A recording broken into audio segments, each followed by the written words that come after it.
கருப்பனின் வாதங்களை தவிடு பொடியாக்கும் வல்லமையும் தன்னிடம் இல்லையே என்ற வருத்தமும் அதற்கு உண்டு. இத்தனை காரணங்கள் இருந்தாலும் கம்பளி பூச்சிகளின் கூட்டத்தில் மாட்டிக்கொண்டிருப்பதை விட ஏதோ ஒன்று நிகழப்போகிறது என்ற இந்த நிச்சயமற்ற வாழ்க்கையில் காத்திருப்பதே மேலானது என்று தோன்றுகிறது. மஞ்சுளாவால் எதையும் விளக்கி சொல்லவோ அல்லது நிரூபிக்கவோ முடியாது. ஆனால் அது கொண்டிருக்கும் அன்பின் காரணத்தால் மட்டுமே கருப்பனோடு செல்ல முடியாது. சிகரத்தை அடைய ஏறிச் செல்வது மட்டுமே சிறப்பான வழி என்பதை அதன் உள்ளம் ஒப்புக்கொள்ள மறுத்தது. பல்வேறு மனப்போராட்டங்களுக்கு பிறகு மஞ்சுளா தன்னுடைய முடிவை முடியாது என்ற ஒற்றை சொல்லில் உதிர்க்க கருப்பன் தன்னந்தனியே போனது. அத்தியாயம் 4. மஞ்சுளா தன்னந்தனிமையில் வாழத் தொடங்கியது. அது தினந்தோறும் கம்பளிப்பூச்சிகளின் குவியல் அருகே சென்று கருப்பனை தேடும். பிறகு இரவானதும் துக்கத்துடன் வீடு திரும்பும். ஒரு வகையில் கருப்பன் தென்படாமல் போனதில் சற்று நிம்மதி கிடைத்தது. ஏனெனில் கருப்பனை கண்டுவிட்டால் தானும் அக்குவியலில் போய்விடுவோம் என்ற பயம் மஞ்சுளாவுக்கு இருந்தது.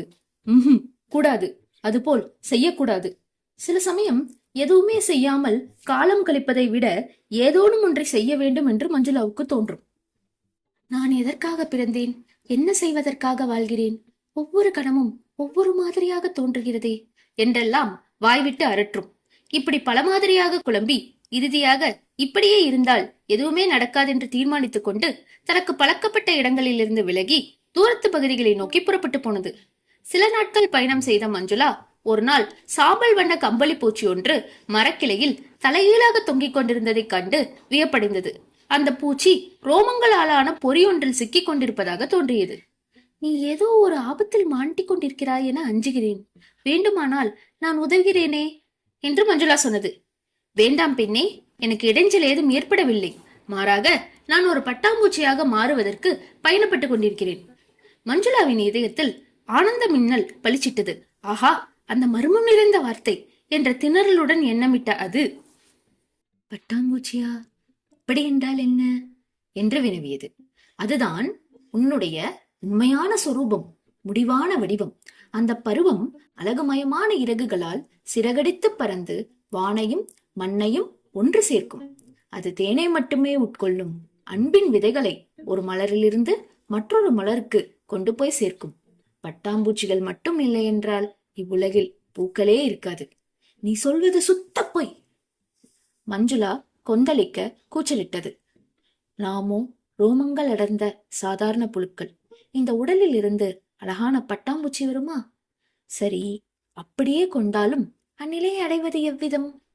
மஞ்சுளா ஆழ்ந்த சிந்தனையுடன் கேட்டது. பறப்பதொன்றே லட்சியமாகும் கொள்ளும் பட்சத்தில் இப்போதுள்ள கம்பளி பூச்சியின் நிலையை கைவிட்டு விட வேண்டும்.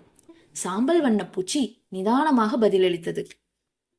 அதாவது உயிரை விட்டுவிட வேண்டும், அப்படித்தானே? மஞ்சுளா ஆழ்ந்த சிந்தனையுடன் கேட்டது. உன்னுடைய கேள்விக்கு பதில் ஆமாம், அதே சமயம் இல்லை. சாம்பல் வண்ண பூச்சி சொன்னது. மரணம் நிகழ்வதாக தோன்றினாலும் உண்மையில் வாழ்வு மலர்கின்றது.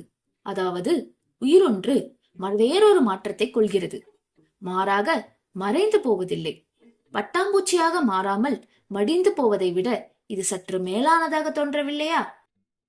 சரி, நான் பட்டாம்பூச்சியாக உருமாற்றம் அடைய வேண்டுமானால் என்ன செய்ய வேண்டும்? மஞ்சுளா தயங்கியபடி கேட்டது. அப்படி கேள், சொல்கிறேன். சாம்பல் வண்ண பூச்சி உற்சாகத்துடன் சொன்னது. என்னை நன்றாக கவனி.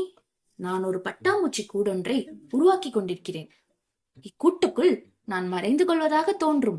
ஆனால் இது தப்பித்தலுக்கான வழி அல்ல. இது ஒரு மாபெரும் மாற்றத்தை ஏற்படுத்த போகும் தற்காலிக வீடு. ஒரு முறை அம்மாற்றத்தை அடைந்து விட்டால் பிறகு கம்பளிப்பூச்சியின் வாழ்க்கைக்கு திரும்பி வரவே முடியாது. இந்த மாற்றம் நடக்கும் போது உனக்கோ மற்றவருக்கோ எதுவுமே நிகழாதது போல் தோன்றும். ஆனால் ஒரு பட்டாம்பூச்சியின் தோன்றலுக்கு முன்னமே விதையொன்று விதைக்கப்பட்டு விட்டது என்பது நிஜமாகும். என்ன, கொஞ்ச காலம் பிடிக்கும், அவ்வளவுதானே. அதோடு மட்டுமல்லாது, நீ பட்டாம்பூச்சியாக மாறிவிட்டால் உன்னுள் பேரன்பு பொங்கி வழிந்து புதியதொரு வாழ்வை மலரச் செய்யும். அது ஒன்றோடு ஒன்று ஒட்டி கொண்டிருக்கும் கம்பளிப்பூச்சிகளின் வாழ்க்கையை விட பன்மடங்கு மேலானதாகும். ஐயோ, இச்செய்தியை கருப்பனிடம் சொல்ல வேண்டுமே. என்ன? மஞ்சுளா தவித்தது. அதேவேளை கருப்பன் அடைய முடியாத தூரத்தில் இருக்கும் கசப்பான நிஜம் வருத்தத்தை தந்தது. மஞ்சுளாவிற்கு புதிதாக கிடைத்த தோழன் தேர்தல் சொன்னது. நீ உருமாறிவிட்டால் உனக்கு பறக்கும் திறன் வந்துவிடும். அதன் பின் உன் நண்பனை கண்டுபிடிப்பது சுலபமாகிவிடும். அப்போது பட்டாம்பூச்சி என்றால் எத்தகைய கொள்ளை அழகுடன் இருக்கும் என்பதை நேரடியாக காட்டலாம்.